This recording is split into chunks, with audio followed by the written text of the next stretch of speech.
Good morning, dear dreamers. I'm Lisa Hayes, your host for Dreams for Society. And as we do almost every week now, I have been tardy a little bit. I've been traveling and was in Arkansas last week with no power ability to really do this. I was out in the boondocks, as we say here in Indiana.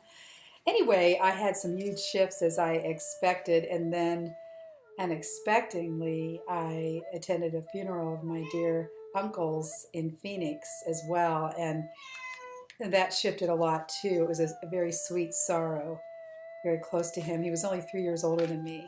How can that be, you might say? Well, my mom was 18 years older than him, so I was born 3 years later after he was born, and we grew up together, and I really miss him. You know how that goes. However, we are able now, aren't we, to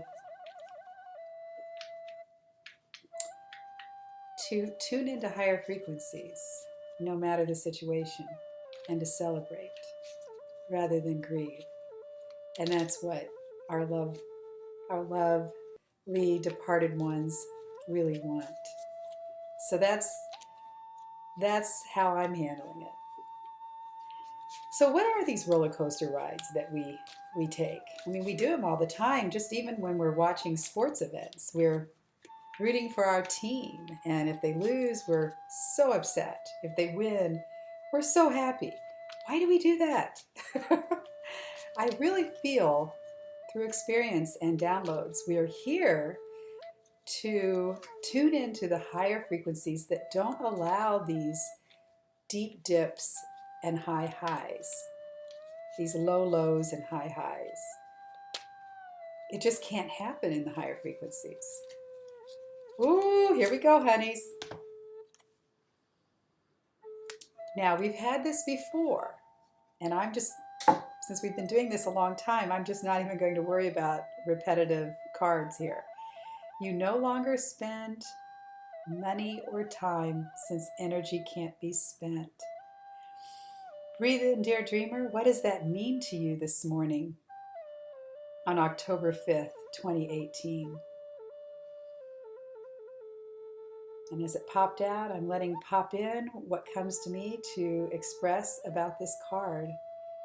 Gathering, feeling not gathering or taking, but feeling your collective energy and amplifying each other's perfection as we gather here in this energetic field around this card. So this card is important to me in so many ways as I downloaded the exact words as I did on all these cards, all these 44 cards a couple years ago. Oh, the main takeaway of this card is, what would you do? What would you say? How would you act? How would you play?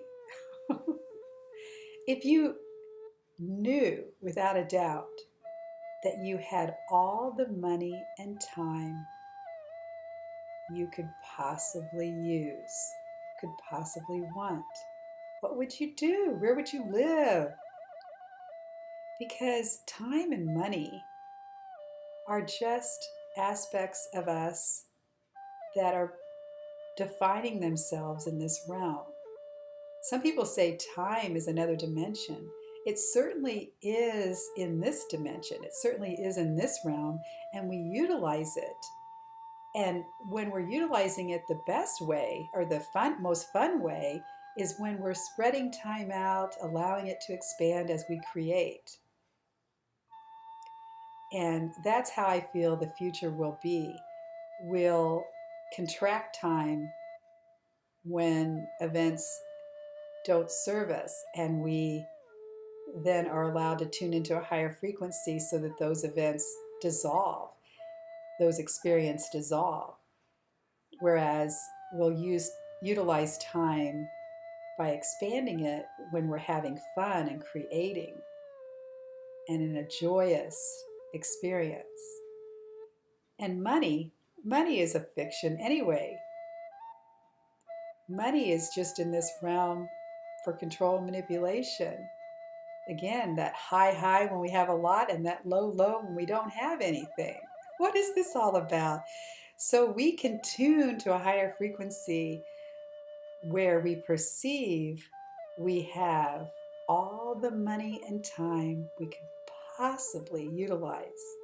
And that is a very freeing